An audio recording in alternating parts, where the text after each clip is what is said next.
10 रुपए के पीछे लड़ रही होती हैं और कुछ तो 10 रुपए के पीछे इतनी जज्बाती हो जाती हैं कि पैदल ही घर आ जाती हैं और कहती हैं ना जा साड़ियां केड़ियां लत्तां टुटियां ने। एक पठान ने मस्जिद से जूती चोरी की और पकड़ा गया। मौलवी ने कहा इसने जूती चोरी की है इसलिए इसकी टिंड कर दो। पठान घबरा कर बोला एक जूता वापस ले लो और फौजी कटिंग कर दो। एक पठान का पेट खराब था तो पठान डॉक्टर के पास गया। डॉक्टर ने पठान को दवाई दी और कहा कि नरम ग़िज़ा का इस्तेमाल करो। पठान घर आकर छोटे भाई के 2 पैम्पर खा गया। शोहर जान सोचा तुम्हें कॉल कर लो, तुम मुझे याद कर रही होगी। बीवी और जो सुबह लड़ाई हुई थी वो क्या था। शोहर ओ फिटे मुंह घर दा नंबर मेल किया जे। एक पठान दरख्त से उल्टा लटका हुआ था। किसी ने पूछा कि क्या हुआ। पठान बोला यार सरदर्द की गोली खाई है कहीं पेट में ना चली जाए। कैफे में पप्पू ने एक लड़की को आई लव यू कहा। लड़की ने थप्पड़ मारा और बोली क्या कहा तुमने। पप्पू ने वापस लड़की को थप्पड़ मारा और बोला अन्नी दिए जदों सुनिया ही नहीं ते चंड क्यों मारी। बीवी देखो मैं 55 साल की हो गई हूँ लेकिन तुम्हारा एक दोस्त मेरी अभी तक भी तारीफ करता है। शोहर फयाज भाई होगा। बीवी हाँ वही, लेकिन तुम्हें कैसे मालूम हुआ। शोहर क्योंकि वो साला कबाड़िया है और उसे पुरानी चीजें बहुत पसंद हैं। पुलिस वाला डबल सवारी पर पाबंदी है और तुम 4 बैठकर जा रहे हो। पठान ने परेशानी के आलम में पीछे देखा और बोला हाय 4 ओए बगैर तो 5वां किथे सुट आए हो, ओने ते सानू रोटी खवानी सी। एक शोहर अपनी बीवी से बोला तुमसे शादी करके मुझे एक फायदा हुआ है। बीवी खुश होते हुए वो क्या। शोहर तुमसे शादी करके मुझे मेरे गुनाहों की सजा दुनिया में ही मिल गई।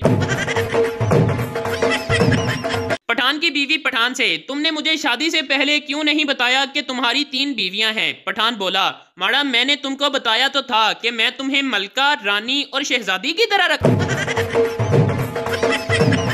एक पठान बहुत परेशान बैठा था। किसी ने इनसे पूछा कि क्या हुआ खान साहब। पठान कहने लगा यार आज टीवी वालों ने 100 इंच का सांप दिखाना है और मेरा टीवी सिर्फ 20 इंच का है। बीवी अपने शोहर से बोली तुम मुझे ऐसी 2 बातें बोलो कि एक से मैं खुश हो जाऊं और दूसरी से मुझे गुस्सा आ जाए। शोहर बोला जानू तुम मेरी जिंदगी हो और लानत है ऐसी जिंदगी पर। माँ अपने तोतले बेटे से आज हम तुम्हारा रिश्ता देखने जा रहे हैं, तुम वहाँ बोलना मत। लड़का ठीक है। लड़की वालों के घर लड़की जब चाय लाई तो लड़का चाय पीते हुए बोला हाय धर्म है हाय धर्म है। लड़की भी फौरन बोली फूत मार फूत मार। 3 पठान एक चारपाई पर सो रहे थे। तीनों को जगह कम पड़ रही थी। एक पठान उठकर नीचे लेट गया तो बाकी 2 पठान बोले वापस आजा यार अब जगह खुली हो गई है। एक पठान दूसरे पठान से यार मैं जिस लड़की से प्यार करता था उसने मेरे साथ शादी नहीं की। दूसरा पठान तुमने उसको बताया नहीं था कि तुम्हारे अब्बू बहुत पैसे वाले हैं। पहला पठान बताया था इसीलिए तो उस कमीनी ने मेरे अब्बा से शादी कर ली है। एक पठान ने जिंदगी से तंग आकर कहा ऐसी जिंदगी से अच्छा है मौत आ जाए। एकदम मौत का फरिश्ता आ गया और बोला तैयार हो जाओ मैं तुझे लेने आया हूँ। पठान घबरा कर बोला यार तुहाडी की सलाह हुण बंदा मजाक भी ना करे।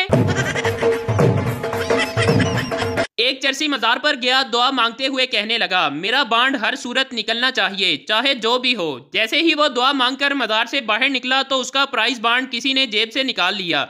चरसी वैसे ही वापस गया और कहने लगा बाबा जी पहले पूरी गल सुन लिया करो ते फिर एक्शन लिया करो। एक जंगल में शेर की शादी हो रही थी। जब बारात जाने लगी तो अचानक एक चूहा बारात के आगे नाचने लग गया। शेर ने पूछा भाई तुम क्यों नाच रहे हो, ये किसी चूहे की शादी तो नहीं है। चूहे ने मासूमियत भरे लहजे में कहा भाई बात यह है कि शादी से पहले मैं भी शेर हुआ करता था। एक मौलवी साहब के पास 2 तोते थे। एक हर वक्त तस्बीह करता रहता था और दूसरा हर वक्त सजदे में पड़ा रहता था। इनके हमसाये के पास एक तोती होती थी जो बहुत शरारती थी और सबको बहुत तंग करती थी और वो आदमी इससे बहुत ज्यादा परेशान रहता था। एक दिन उस आदमी ने मौलवी साहब के पास जाकर अपनी परेशानी बताई तो मौलवी साहब कहने लगे कि ऐसा करो कुछ दिनों के लिए अपनी तोती को मेरे तोतों के पास भेज दो, शायद वो सुधर जाए। उस आदमी ने ऐसा ही किया। जब इस तोती को तोतों के पिंजरों में छोड़ा गया तो तस्बीह करने वाला तोता तस्बीह छोड़कर सजदे वाले तोते से बोला उठ मिठू उठ दवावां कबूल हो गईयां ने। एक दादा और दादी ने अपनी जवानी के दिनों को फिर से ताज़ा करने का सोचा। उन्होंने फैसला किया कि हम फिर से दरिया किनारे मिलेंगे। दादा तैयार होकर बाल बनाकर हाथ में फूल लेकर दरिया किनारे चला गया। ठंडी हवाओं में इंतजार करने लगा। बहुत इंतजार किया लेकिन दादी ना आई। दादा को बहुत गुस्सा आया। जब घर वापस आया तो दादी कुर्सी पर बैठी मुस्कुरा रही थी। दादा, तुम आई क्यों नहीं? दादी, यार अम्मी ने जाने ही नहीं दिया। एक सीधा साधा आदमी मोहल्ले में सब्जी बेचने आता था। सब औरतें इससे उधार लेती थी और वो दे देता था और किसी से नाम नहीं पूछता था। चुपचाप अपनी कॉपी में लिख लेता कि किसने कितना उधार लिया। जब कोई औरत बोलती कितने पैसे हैं तो कॉपी के ऊपर छुपा कर देखता और बता देता। औरतों को बड़ी हैरत होती कि वो बिना नाम जाने कैसे बिल्कुल सही हिसाब बता देता है। आखिर जल्द ही औरतों को इसके राज का पता चल गया। औरतों ने टीम वर्क से इकट्ठे होकर दावा बोल दिया। सब्जी लेते हुए नजर बचाकर कॉपी को गायब कर दिया। जब देखा तो लिखा था बिल्ली 20, लंबी 50, मोटी 40, बड़े दंदा वाली 90, नासा वाली 200, डींगे मुंह वाली 50, आखिर में हीरोइन 250। हेलीकॉप्टर के नीचे 10 बलोच और एक पठान लटक रहे थे और हेलीकॉप्टर झोल रहा था। चनाचा पायलट ने ऐलान किया कि तुम में से किसी एक को कुर्बानी देनी पड़ेगी ताकि हेलीकॉप्टर पर वजन कम हो सके। ऐलान सुनकर सब बलोचों ने पठान की तरफ देखना शुरू कर दिया। पठान बोला, ठीक है, तुम लोग मेरे लिए तालियां बजाओ, मैं कुर्बानी देता हूँ। ताली बजाते ही तमाम बलोच नीचे गिर गए। पठान मुस्कुराया और बोला, दिमाग नस्वार से चलता है, बड़ी शलवार से नहीं। एक आंटी थी, उसकी एक बेटी थी। वो इसकी बहुत केयर करती थी, बाल संवारती थी, पोनियां बांधती थी ताकि बच्ची अच्छी दिखे, पर बच्ची की आंखें हमेशा बाहर रहती थी। आंटी ने बहुत से डॉक्टर्स को दिखाया लेकिन वो सही नहीं हुई। फिर एक बाबा जी को दिखाया तो वो 1 मिनट में सही हो गई। आंटी बहुत खुश भी हुई और हैरान भी। फिर आंटी ने बाबा जी से पूछा, आपने ऐसा किया कि वो एकदम से सही हो गई? बाबा जी ने कहा, मैंने तो बस इस बेचारी की पोनियां ढीली की हैं। एक बहरो पीर किसी मज़ार पर एक बारिश बुजुर्ग के रूप में जन्नत की टिकटें बेच रहा था। 100 रुपए में लोग इसकी बारिश दाढ़ी से और हुलिये से मुतासर होकर जोक दर जोक जन्नत की टिकटें खरीद रहे थे।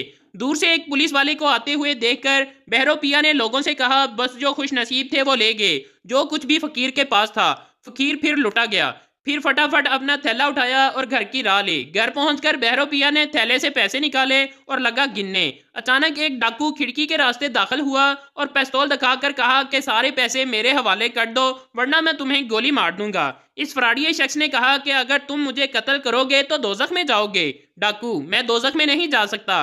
आज मैंने डकैती करने से पहले एक बहुत पहुंचे हुए बाबा से जन्नत की 2 टिकटें खरीदी हैं।